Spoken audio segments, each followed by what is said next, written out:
apprenticeship commenced in 2014, where I was sent to Inverell in New South Wales. There I worked with the team of farmer agents under the watchful eye of Philip Frame, Luke Law and the brains behind the scenes, Susan Murray.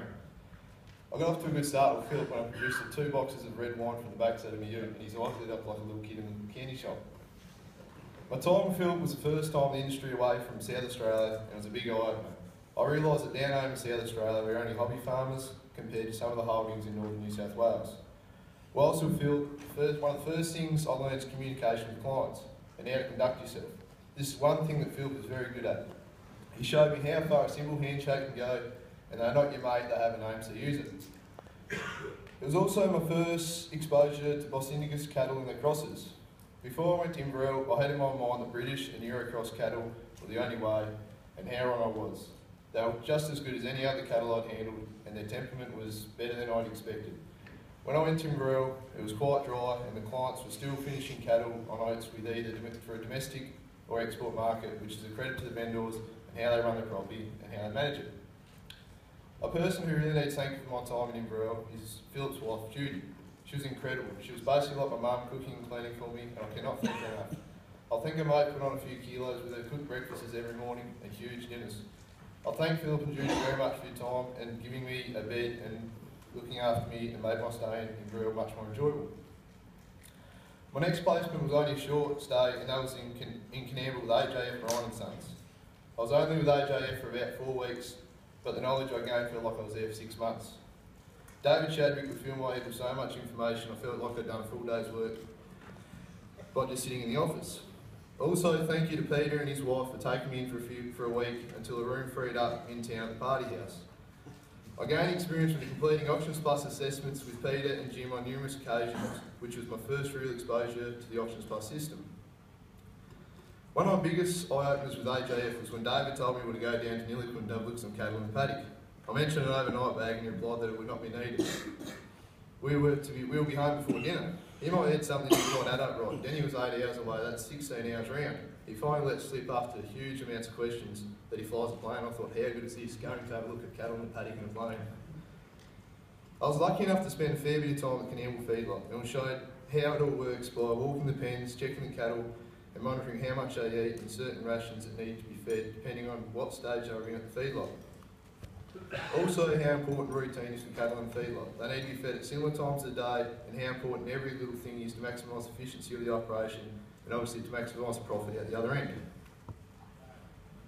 David also took a lot out of his time to show me what he gets up to behind the scenes, and how important it is to keep on moving forward and growing with technology, as it is the way of the future. He showed me the important things to take into account when operating a feedlot, and how things such as conversion rates and feed quality, and also how important it is to his operation. This meant for many phone calls and research to stay ahead of the game. Things to take into account when buying cattle are the markets you're targeting that really should determine the breed and the condition of the cattle you're purchasing. One thing that stood out to me was his planning. It was like he was always 3 years ahead of the game. I'd like to thank AJ, Ryan and Son for having me and teaching me so much of it in a short amount of time. One thing that has improved that Jim Hiscox and Peter O'Connell both probably back up is my counting. It only takes me 2 times, I'm 10. My third placement took place in Wagga Wagga with Reeve Livestock Agents. It was a fairly big eye-opener, fronting up to 40,000 lambs and 10,000 sheep on my second day. I learned very quickly how everything operated. That night we ventured to the pub and I staggered home at some time around 2 o'clock in the morning, and now I knew what I was in for, and not to try and keep on drumming on the scooters. Bad mistake. I was in Wagga for about 4 months, and one of my biggest experiences from my time there is feedlots, feeding lambs in a feedlot environment. I was very lucky to spend quite a bit of time at a client's place and experience the whole system. I also experienced the suckling lambs just starting to come on, and I was amazed at the quality of lambs that come through the yards in such big numbers. This stint at Wagga made me really reiterate that we are only hobby farmers back in South Australia. The amount of numbers that come through the yards all year round and still maintain the quality had been absolute awe. It also made me realise that you can only get out what you put in, and things don't just happen overnight. Everything is work in progress, and they really did work off the theory of work hard and play hard. And I must say, there was a few mornings that felt like I'd worked extremely hard the day before.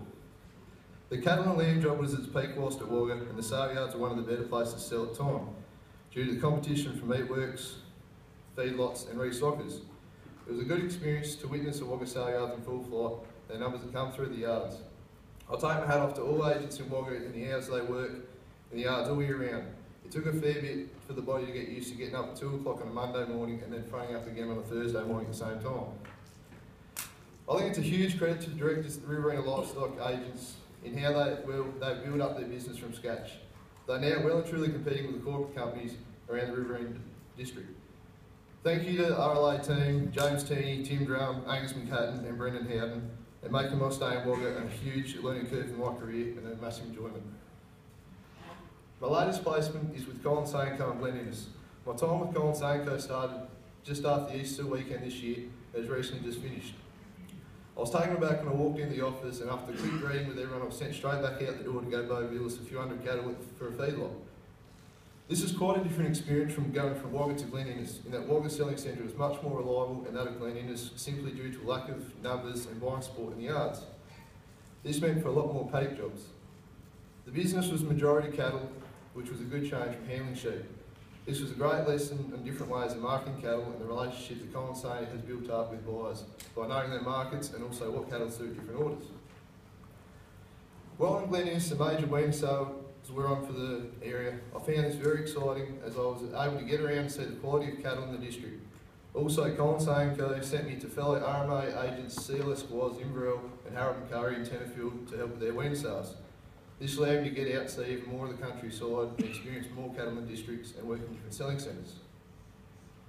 Colin Sanko also taught me so much about the Auctions Plus system and how it all works. I've done numerous amounts of parallel assessments with both Nathan Purvis and Chad Bailey on both cattle and sheep. They taught me the proper way of assessing livestock, how to enter assessments into the system and marketing them. The biggest thing they taught me with Auctions Plus is that you still need to consider the markets you are targeting and to make the stock as appealing as you possibly can, whether it is the weight ranges, the conditions of the stock, keeping livestock as even as you can, projecting any faults and flaws of the stock, and leave no page unturned and hide nothing. I think it's a credit to them both and the way they use the system, and they don't abuse it in any way possible.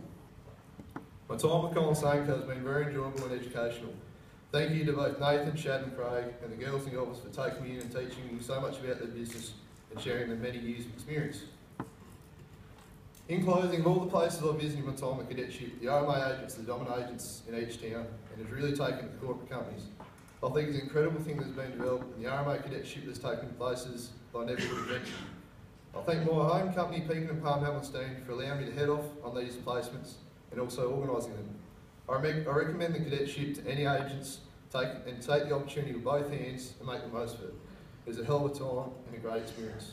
To Frame Rural Agents, AJF Bryan and Sons, Riverina Livestock and Colin Sanko, thank you to you all for teaching me so much and giving me the experience you have and taking me in. I can't thank you enough. The RMA network and to the RMA network and all the agents involved, I think what we have going here is an incredible network and it shows results when you travel around and see how successful each agency is in each region. Thank you very much. Enjoy the rest of the conference.